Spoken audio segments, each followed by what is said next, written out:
시작하고 있습니다. 오늘 우리가 새한글 성경으로 읽었는데요. 개역 개정 성경에는 그런데라는 말이 없습니다. 여기에 의미가 있습니다. 그런데라는 말은 이전에 나온 얘기와 다른 얘기를 할 때 사용하는 말입니다. 누가복음 2장 21절부터 24절 우리가 읽은 말씀 이전에 단락에서는 예수님의 부모님이 아기 예수를 데리고 봉헌 제사를 드리기 위해서 성전에 왔다고 기록합니다. 첫째 아들이 태어나서 관례에 따라서 아기를 데리고 성전에 와서 제사를 드리려고 하면 누구를 만나야 될까요? 당연히 제사장을 만나야 되겠죠. 그런데 누구를 만났다고 되어 있습니까? 예루살렘에 사는 어떤 사람을 만났다. 그리고 그 사람이 오늘 우리가 함께 읽은 말씀의 주인공인 시므온이라는 것이죠. 그래서 제사장을 성전에 왔으니까 제사를 드리기 위해서 제사장을 봐야 되는데, 그런데 제사장을 보지를 않고 시므온이라는 사람을 보게 된 것입니다.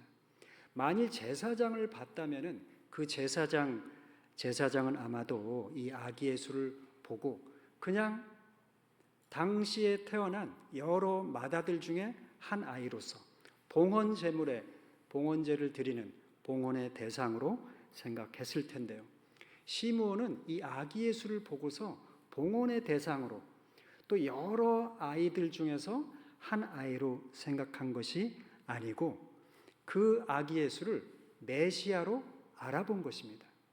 이 아기 예수를 메시아로 알아보고 그러니까 이 아기 예수가 찬양이 대상이 되는 것입니다. 누가복음을 기록한 이 저자가 이 점을 아마 중요하게 생각했던 것 같습니다. 그래서 그런데라는 말로 시작을 하고 있습니다. 참 이상한 것이죠.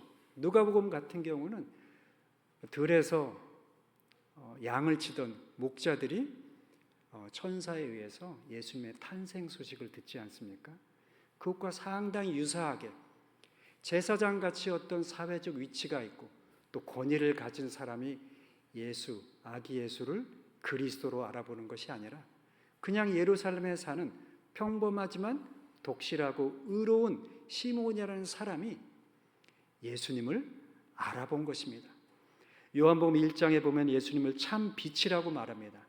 참 빛이 세상 사람들을 비추는데요, 알아보는 사람이 있고 알아보지 못하는 사람이 있다고 말합니다. 그 빛을 알아보는 사람은 참 빛을 받아들인다고 말하고 참 빛을 받아들이면 하나님의 자녀가 된다고 말합니다. 요한복음 1장 11절과 12절을 새한글 성경으로 함께 읽어보겠습니다. 그분 소유의 땅으로 그분이 오셨지만 그분 자신의 사람들이 그분을 곁으로 모셔드리지 않았다. 그러나 그분을 맞아들인 사람이라면 누구에게나 하나님의 자녀가 되는 자격을 주셨다. 곧 그분의 이름을 믿는 사람들에게는. 여러분, 아기 예수를 그리스도로 알아보는 은총을 누리시기를 바랍니다. 예수님이 옆에 계신데도 불구하고, 예수님이 이미 와 계신데도 불구하고, 눈으로 보고 있는데도 불구하고 그것이 예수님인 줄 알아차리지 못하는 그 어리석음을 범치 마시기를 바랍니다. 때로 아기 예수님께서는 가난한 자로 오시기도 하고, 때로는 어떤 부정적인 사건을 통해서 굉장히 고통스러운 사건 가운데서 아기 예수님이 오시기도 하는 것이고요.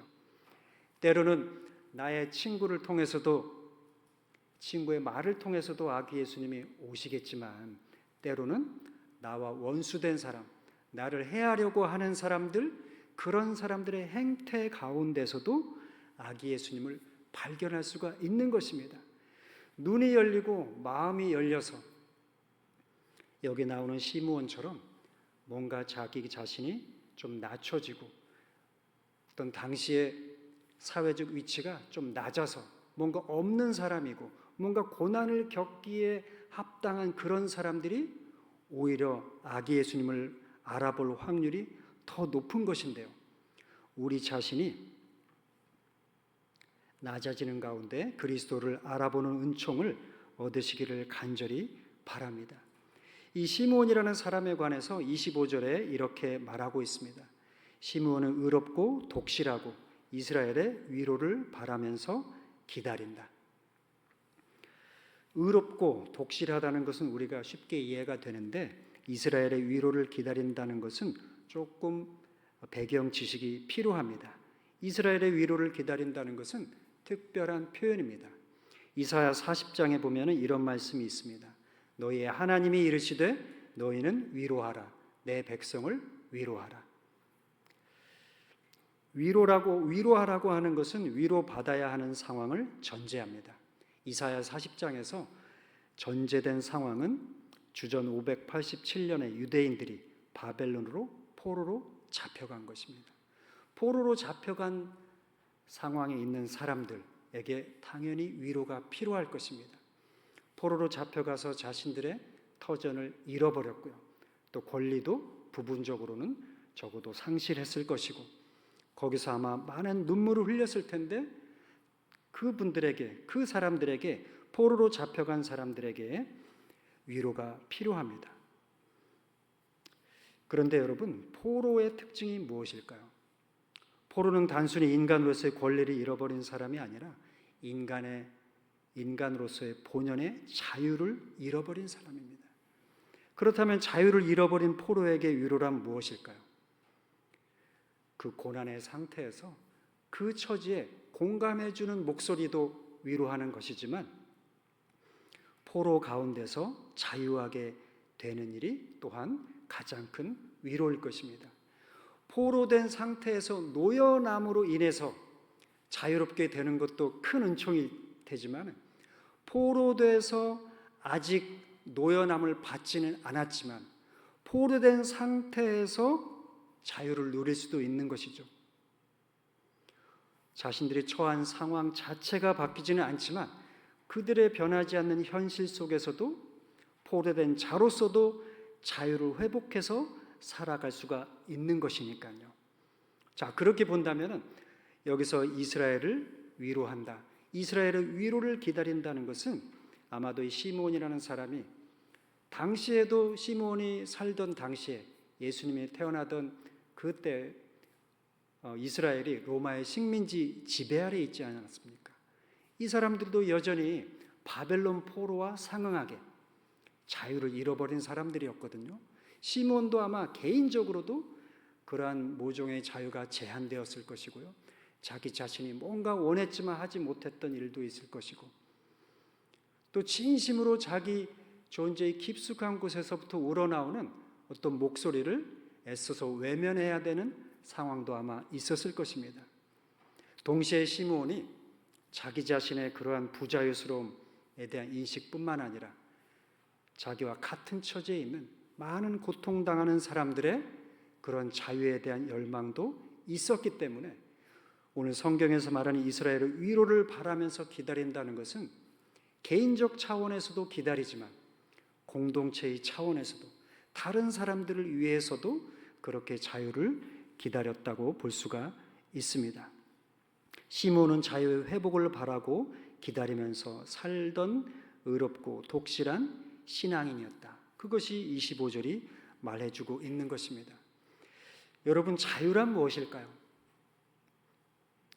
요즘 유튜브에 먹방이라는 것이 있습니다. 먹방은 먹는 방송이라는 뜻이거든요. 먹방을 밤에 보면 안 됩니다. 밤에 보면 왠지 모르게 먹고 싶어집니다. 어떤 사람이 떡볶이를 먹는 먹방을 방송을 하고 있고 그걸 보면 어떻게 될까요? 내가 그 전까지 배가 안 고팠다가도 갑자기 배가 고파집니다. 그러면서 떡볶이가 먹고 싶고요. 또 떡볶이가 그냥 먹고 싶은 게 아니라 그 먹방에 나오는 그 사람이 먹는 방식대로 내가 먹고 싶어집니다. 자, 여러분, 이것이 우리가 자유를 잃어버린 하나의 사례라고 볼 수 있습니다. 내가 어떤 행위를 하는 데 있어서 그 행위를 하는 인간의 나 자신의 주체적인 생각이나 판단이나 동기를 따르는 것이 아니라 외부의 압력에 의해서 또는 다른 사람들이 원하기 때문에 외부의 권위에 의존해서 또한 타인과 사회가 정해놓은 어떤 규칙 때문에 행위를 하게 되는 상태, 그것을 자유를 잃어버린 상태라고 말할 수가 있습니다. 자유를 한자어로 보면 스스로 말미암는다, 그런 뜻입니다. 자기가 하는 행동이 자기 안에서 스스로 말미암아서 나오는 것이 자유인데, 여러분 가만히 생각해 보면은 우리 인간의 삶 자체가 너무나 부자유한 것으로 가득 차 있음을 볼 수 있습니다. 여러분 어린 시절부터 지금까지 살아온 생을 한번 살펴보십시오. 내 안에 어떤 스스로 말미암아서 어떤 행동을 하고 또 결정을 하고 선택을 했었는지, 그런 경우도 있겠지만 그렇지 않은 경우도 의외로 많다는 것을 발견할 것입니다. 이스라엘 사람들이 포로로 잡혀가서 타국에서 살게 될 때 자유를 잃어버렸지만, 그렇게 나라를 잃어버리지 않은 상태에서도 명목상으로는 자유민이고 본국에 살고 있어도 자유하지 못하는 경우가 너무 많습니다. 사도 바울이 다메섹으로 가는 길 위에서 회심을 했습니다. 회심의 요체가 뭐였는가 하면은 자신의 부자유함에 대한 인식이었습니다. 바울이 예수 믿는 사람들을 잡아들이는 행위를 하는데 자신의 그 행위의 권위, 근거가 자신에게서 왔던 게 아니거든요. 어떤 다른 사람에게서 받은 것입니다. 사도행전 26장 10절을 한번 읽어보겠습니다. 시작. 예루살렘에서도 실행하기도 했습니다. 또 성도들 가운데 많은 사람들을 제가 직접 감옥에 가두기도 했습니다. 대제사장들한테서 그런 권한을 받아 가지고서요. 또 그들을 처형할 때 찬성표를 던졌습니다. 바울이 예수 믿는 사람들을 잡아 가두는 일을 했는데 그것은 바울의 행위잖아요. 근데 그것이 자유로운 행위였나요? 대제사장들한테 그런 권한을 받은 것입니다. 대제사장들이 바울이 하려고 하는 그 행동을 옳은 것이라고 해줬기 때문에 거기에 의존해서 바울이 그런 일을 한 것입니다. 바울이 다메섹으로 가는 길 위에서 예수님의 목소리를 들으면서 내가 네가 그렇게 핍박하던 예수다 하는 말을 들었을 때 깨달았을 것 같습니다. 아하, 내가 여태까지 내 스스로 판단해서 내가 주체적으로 삶을 살았다고 생각했지만 내 행동의 동기가 오로지 나로부터 왔다고 내가 생각해 왔지만 그것이 착각이라는 것을 바울이 알게 된 것입니다. 자신의 행위의 동기가 자신에게 있지 않고 다른 권위를 빌어서 그렇게 됐다는 것, 바울이 그것을 깨닫고서 굉장히 당황했을 것입니다. 내가 여태까지 예수 믿는 사람들을 그렇게 잡아 가두는 일을 정말로 신념을 가지고 했는데 그것이 착각이었다니, 그것이 자유로운 행위가 아니라 누군가의 권위에 의존해서, 권한에 의존해서 한 행위였다니. 생각해보면 바울이 바리새인 아니었습니까? 바리새인으로서 나름대로 규칙을 정하고 그 규칙에 입각해서 자신의 삶과 신앙을 조정을 해왔는데 그것 또한 자유롭지 못한 행동이었습니다. 누군가가 정해준 것인데, 정해놓고 그것이 절대적인 것처럼 제시를 한 것인데 바울은 그렇게 그냥 교육을 받은 것입니다. 그러니까 그렇게 바리새인으로서 사는 것이 옳은 일이라고 그렇게 철석같이 믿었던 것이고요. 그 중에 그렇게 살아가는 와중에 바울이 예수님의 목소리를 듣게 된 것입니다. 그러면서 아하, 내가 자유롭지 못한 삶을 살았구나. 누군가 다른 사람에 의해서, 타자의 욕망에 의해서 내가 제어되는 그런 삶을 살았구나. 내 삶의 주체가 내가 아니라 다른 사람이었구나. 다른 관습이었구나. 정해진 어떤 외부의 권력이었구나 하는 것을 알게 된 것입니다. 어떤 집사님에게 사랑하는 아들이 있었습니다. 그 아들이 어릴 적부터 부모님 말씀을 아주 잘 들었습니다. 대학을 졸업하고 사실 졸업하기 직전부터 전문직에 취업을 하기 위해서 국가고시를 준비를 했습니다. 아들이 공부를 잘했고 또 아들도 의지가 있었기 때문에 전문직 취직하기 위해서 그 국가고시를 보는 것을 이 집사님과 또 남편도 매우 좋아했습니다. 뭔가 이 아들과 부모님의 욕망이 맞아 떨어진 것처럼 보였고, 아들은 그 욕망, 자신이 전문직에 취업을 해야 되겠다, 전문직 종사자가 되어야 되겠다 하는 것이 자신의 순수한 자유로운 결정이라고 생각했습니다. 그런데 한 해 시험을 떨어졌습니다. 그리고 나서 두 번째 해에 시험을 봤는데 또 떨어지고요. 3번, 4번, 5번을 떨어졌습니다. 위로가 필요하겠죠. 근데 이 5번째 아들이 떨어지고 나서 6번째 도전한다는 말을 들었을 때 이 집사님이 마음에 좀 위로가 되면서 그래, 한 번 더 해보자. 그런데 그렇게 공부를 하다가 집을 떠나서 혼자 공부를 하다가 어느 날 집사님이 전화를 받게 됩니다. 아들이 입원을 했다는 겁니다. 어디에 입원을 했나 물어봤더니 정신병원에 입원을 했다는 겁니다. 이 집사님은 꿈에도 그런 사실을 몰랐던 것입니다. 아들이 그렇게 한 해, 두 해, 세 해, 네 해 국가고시를 준비하면서 힘들게 혼자 준비하는 거, 외로움 가운데 그 삶을 버티고 있는 것은 알았지만 잘 버티고 있는 줄 알았는데, 알고 보니까 이미 아들은 부모님 몰래 약을 먹고 있었던 것입니다.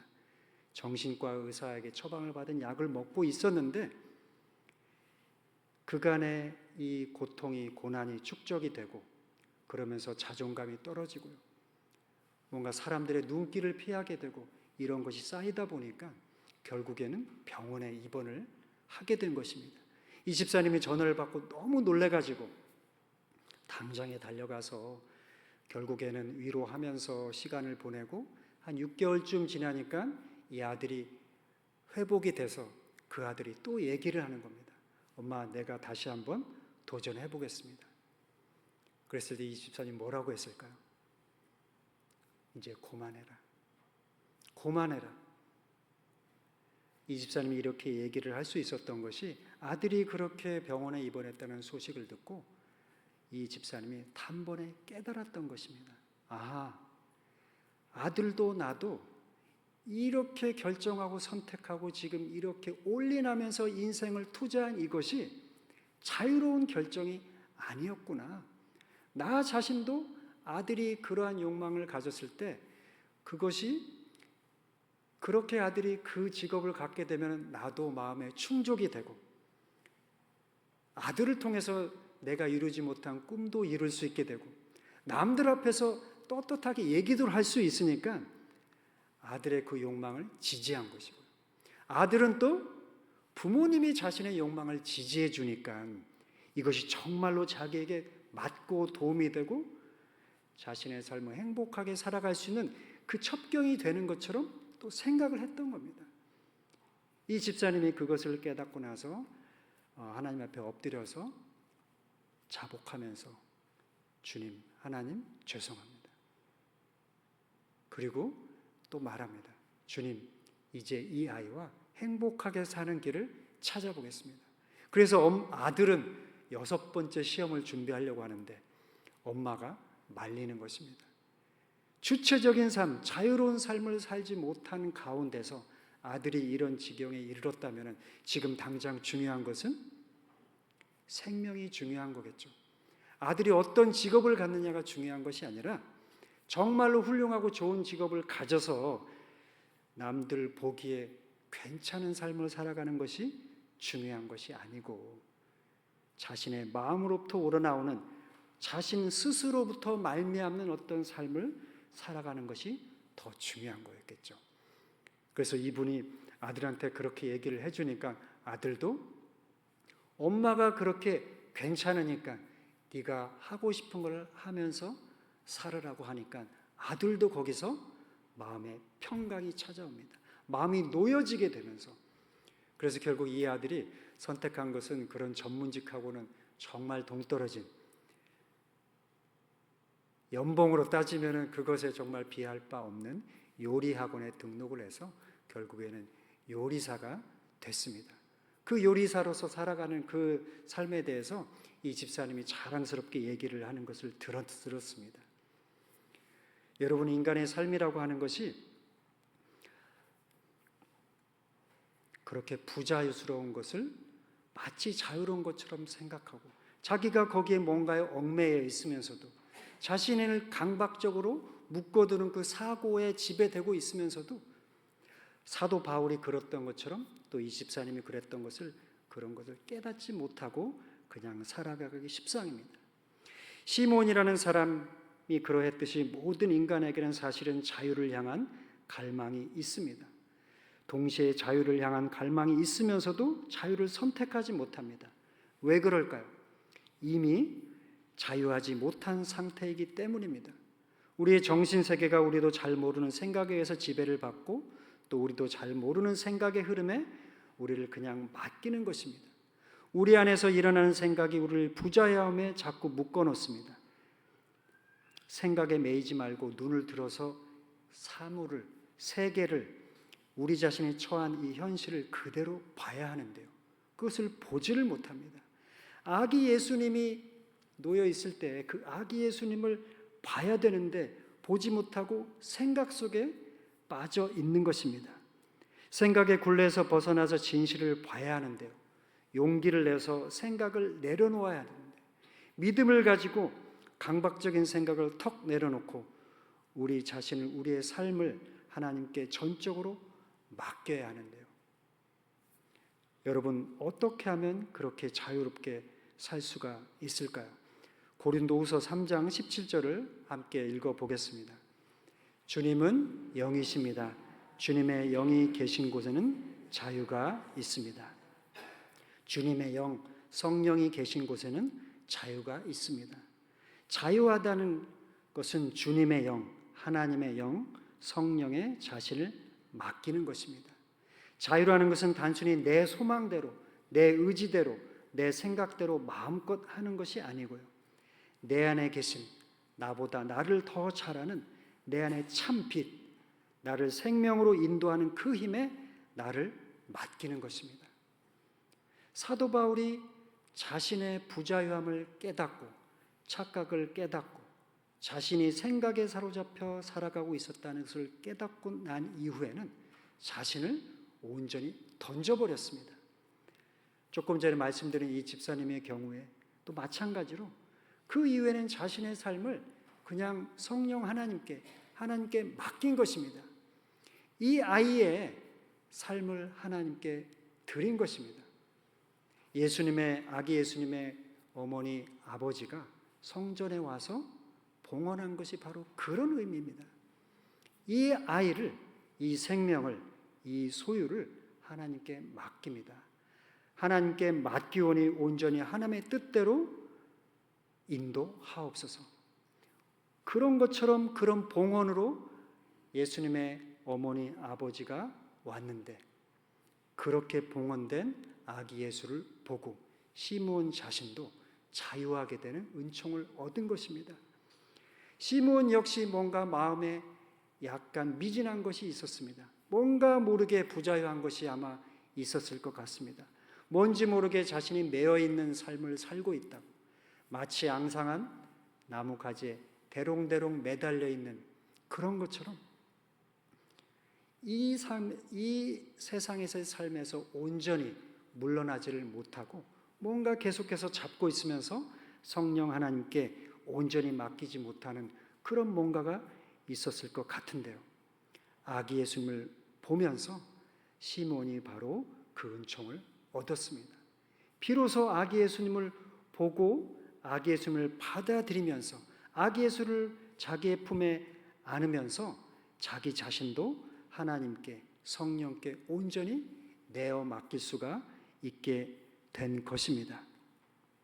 여러분, 이와 같은 은총이 여러분과 제게 있기를 간절히 기원합니다.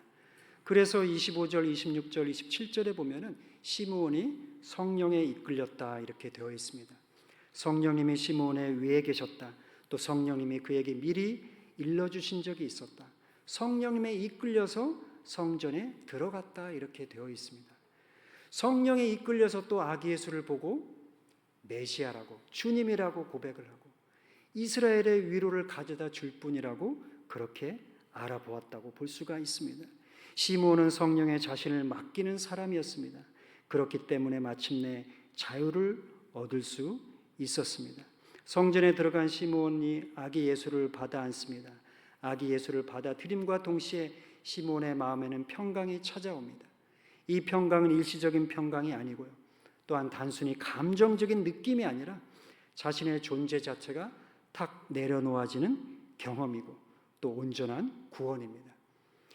29절과 30절을 다시 한번 읽어보겠습니다. 이제 주님의 종을 평안히 놓아주시는군요. 주인이신 주님, 주님이 말씀하신 대로 저의 두 눈이 주님의 구원을 보았으니까요. 아기 예수를 보면서 시므온은 주님의 구원을 보았다고 감탄하고요, 주님의 구원을 보았기 때문에 이제야 비로소 노임을 얻게 되었노라고, 자유하게 되었노라고 하나님을 찬양합니다. 34절과 35절은 고개를 갸웃거리게 만들면서도 매우 흥미로운 말씀입니다. 예수 그리스도가 오신, 출현하신 것 앞에서 어떤 사람은 넘어지고 또 어떤 사람은 넘어졌다가도 다시 일어나게 된다고 말씀합니다. 예수 그리스도는 거부당할 가능성이 받아들일 가능성보다 더 크고요, 예수님 앞에서는 생각이 숨겨질 수가 없습니다. 시므온이 얻은 자유의 관점에서 보자면 성령에게 자신을 맡기고 사는 사람은 예수 그리스도를 매 순간 받아들입니다. 예수 그리스도를 매 순간 받아들이기 때문에 넘어져 있다가도 일어나게 되고요, 칼이 혼을 쪼갤 때 정신과 생각이 명료하게 드러나는 것처럼 자신의 생각을 명료하게 볼 수가 있습니다. 아기 예수를 받아들이고 예수를 그리스도로 알아보게 될 때 우리 안에서 일어난 생각이나 감정이나 의지의 흐름들을 자기가 관찰할 수 있고 바라볼 수 있고 알아차릴 수 있게 됩니다. 그러면서 그 가운데 역사하시는 성령, 주님의 영이 깊이 다가옵니다. 성령에 이끌린다고 하는 것은 우리가 논리적으로 생각한다든지 추론한다든지 또 합리적으로 뭔가 원인과 결과를 따져서 미래에 대해서 어떤 추론에 따른 전망을 해서 하는 것이 아니라 참 말하기 어려운 어떤 직관에 따라서 그때그때 주시는 영감에 따라서 살아가는 것입니다.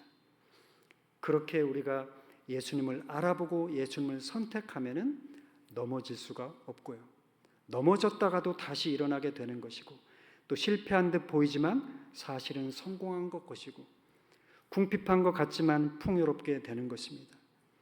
자신의 생각이 아니라 성령의 이끄심을 따라 살겠노라고 결심한 사람은 생각의 지배를 받는 게 아니라 생각을 조절합니다.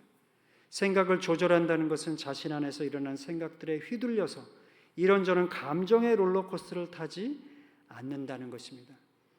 여러분, 시므온이 마리아에게 말했던 이와 같은 은총이 여러분과 제게도 있기를 바랍니다. 오늘 설교의 제목을 눈크 디미티스, 시므온이 받은 은총이라고 정했습니다. 눈크 디미티스는 29절 말씀에 대한 라틴어 표현입니다. 29절에 보면 주님, 이제 주님께서 저를 놓아주시는군요, 이렇게 되어 있는데요, 눈크가 이제란 뜻이고 디미티스는 놓아주신다 이런 뜻입니다. 이 시므온의 고백과 찬양이 얼마나 감동적이었든지 고대 교회에서는 시므온의 노래를 매일 저녁 부르는 관습이 있었습니다. 그리고 종교개혁 이후에는 개신교의 장례 예배 때 부르는 관습도 생겼습니다. 저녁이 어떤 시간입니까? 하루를 마무리하는 때죠. 또 장례는 사람의 마지막을 함께하는 예식입니다. 하루를 어떻게 살았든지 간에 그 모든 것들을 받아들이고 감사하면서 눈크 디미티스를 부르는 것이고요, 또 사람이 일평생을 어떻게 살았든지 간에 모든 의무로부터 노연하는 죽음의 순간에 자유하게 됨을 감사하는 것이라고 볼 수 있습니다. 예수 그리스도를 받아들이고 또 예수 그리스도의 영에게 우리 자신을 맡겨서 살아가고자 하는 의지가 이 노래에 담겨 있다고 볼 수가 있겠는데요, 설교를 마치면서 여러분과 함께 이 시므온의 노래 눈크 디미티스를 한번 불러보고 싶습니다.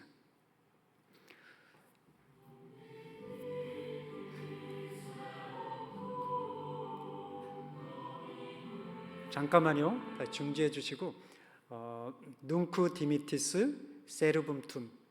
눈크 디미티스는 주님 이제 나를 놓아주십니다. 세르붐툼은 당신의 종 시므온을 말하는 거고요. 도미네는 주님 당신의 종을 이제 놓아주시는군요. 세쿤둠 베르붐툼 주님의 말씀을 따라서 인파체 평화 가운데 주님이 저를 놓아주시는군요. 주님이 말씀하신 대로 약속하신 대로 평안 가운데 저를 놓아주시는군요. 이 고백을 이 찬양과 함께 한번 불러보겠습니다.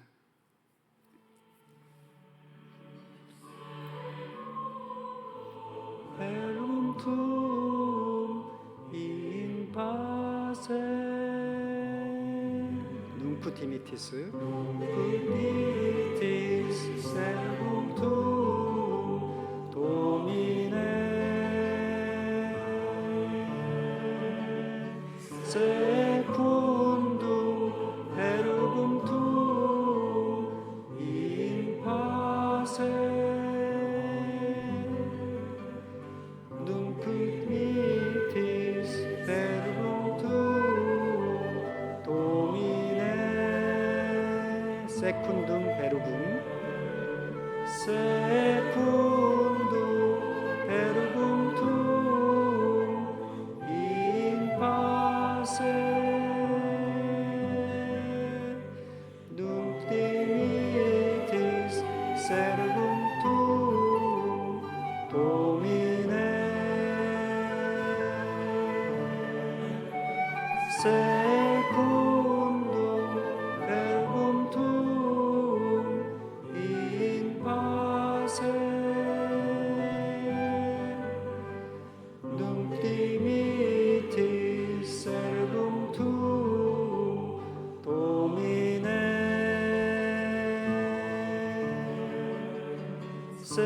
세쿤둠 베르붐툼 인파세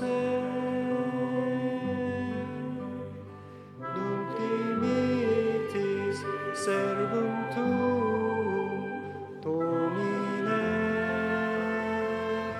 세쿤둠 베르붐툼 인파세 눈디미티 세르붐툼 도미네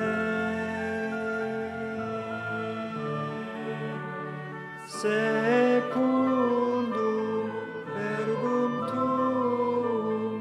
인파세 눈디미티 세르붐툼 도미네 세쿤둠 베르붐툼 인파세